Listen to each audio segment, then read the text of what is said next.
Bonjour, voici une vidéo toute simple pour utiliser le Google Forms pour créer soit des questionnaires, soit des évaluations quiz. Je vous montre ça en moins de 5 minutes.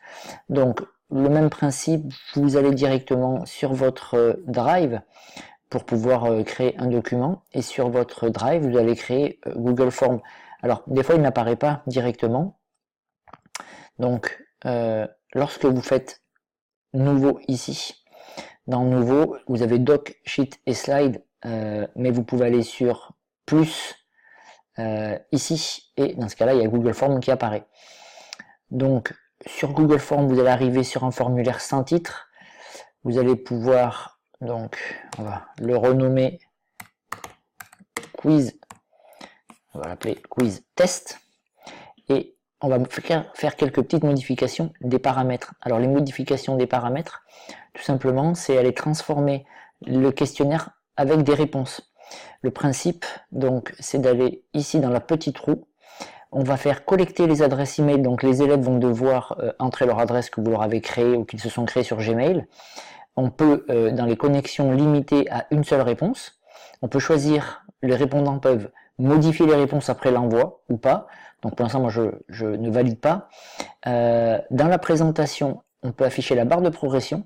C'est très bien toujours de cocher trier les questions en mode aléatoire de façon à ce qu'ils ne se copient pas dessus quand les ordinateurs sont vraiment à côté. Et puis le questionnaire, c'est là où on va convertir en questionnaire.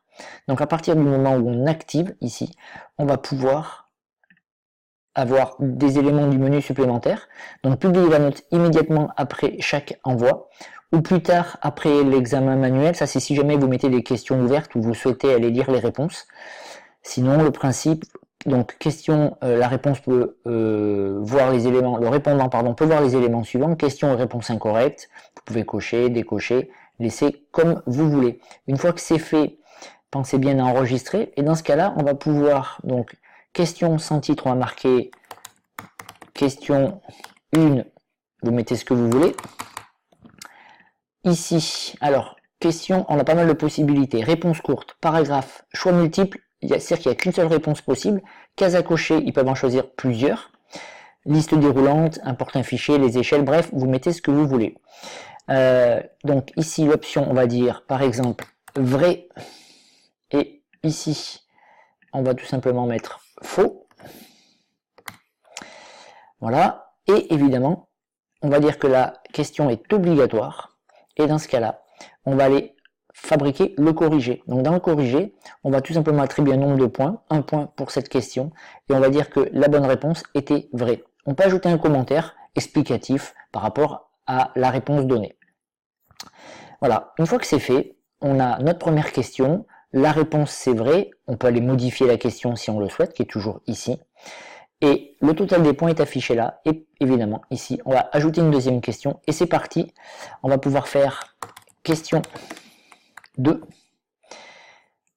et le même principe, n'oublions pas qu'elle va être obligatoire, et qu'on va aller créer le corrigé, en attribuant le nombre de points que l'on veut, 1, 2, 3, 4, 5, ça se cumule en haut ici,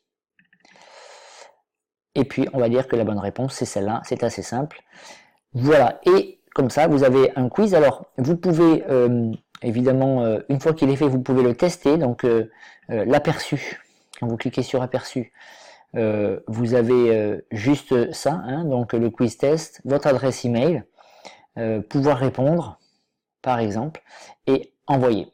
D'accord? Donc, une fois que vous avez rédigé votre questionnaire, tout simplement, vous allez faire envoyer ici.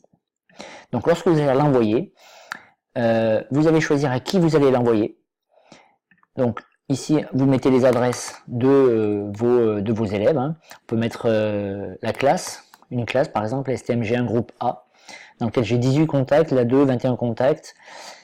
Un petit message, je vous invite à remplir le formulaire. On peut inclure le formulaire dans l'email, moi je ne le fais pas. Et puis je fais envoyer, tout simplement.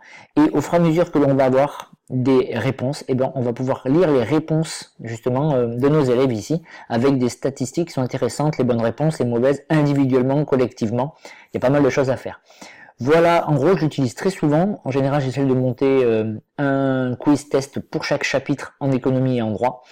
il se joue au jeu du quiz, donc c'est quand même sympa. C'est un outil qui est très simple d'utilisation en fait. Voilà, j'espère que ça va vous aider. Au plaisir, à très bientôt.